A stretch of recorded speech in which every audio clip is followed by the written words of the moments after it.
আসসালামু আলাইকুম রহমতুল্লাহি বরকাতু। আমাদের বন্ধুত্ব সম্পর্ক তখনই নষ্ট হয় যখন একটা বন্ধু বিপদে পড়ে আরেকটা বন্ধুর কাছে যেমন চায়, টাকা চায়। তখন আমি বলবো, যেই বন্ধুদের ভিতরে এরকম হয় তাদেরকে আমি বলবো, যদি একটা বন্ধু বিপদে পড়ে আপনি যদি পারেন তাহলে তাকে টাকা দিবেন। যে আপনি আশা করবেন না যে তার থেকে পরবর্তীতে টাকাটা আপনার জোর করে আনতে হবে। যদি আপনি মনে হয় আপনার বন্ধু বিপদে আছে, আপনি বন্ধুকে হেল্প করবেন। কেমন?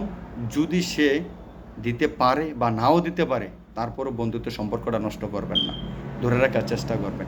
দেখবেন এই বন্ধু একদিন যদি প্রতিষ্ঠিত হতে পারে, আপনার এই যে বিপদের সময় তাকে যে হেল্প করছেন সে কখনো বলতে পারবে না, আর আপনার টাকা ঠিকই আপনি পেয়ে যাবেন।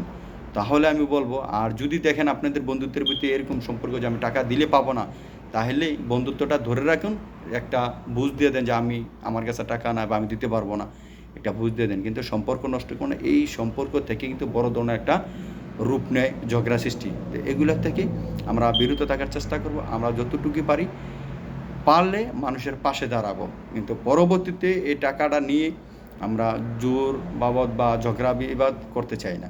তো যদি আমার কথাগুলো ভালো লাগে তা আপনারা এই ভিডিওটা শেয়ার করে দিবেন অন্যদেরকে বোঝার জন্য, দেখার জন্য। তো সবাই ভালো থাকেন, সুস্থ থাকেন। আল্লাহ হাফেজ ভাই। আসসালামু আলাইকুম রহমতুল্লাহি বারকাতুহু।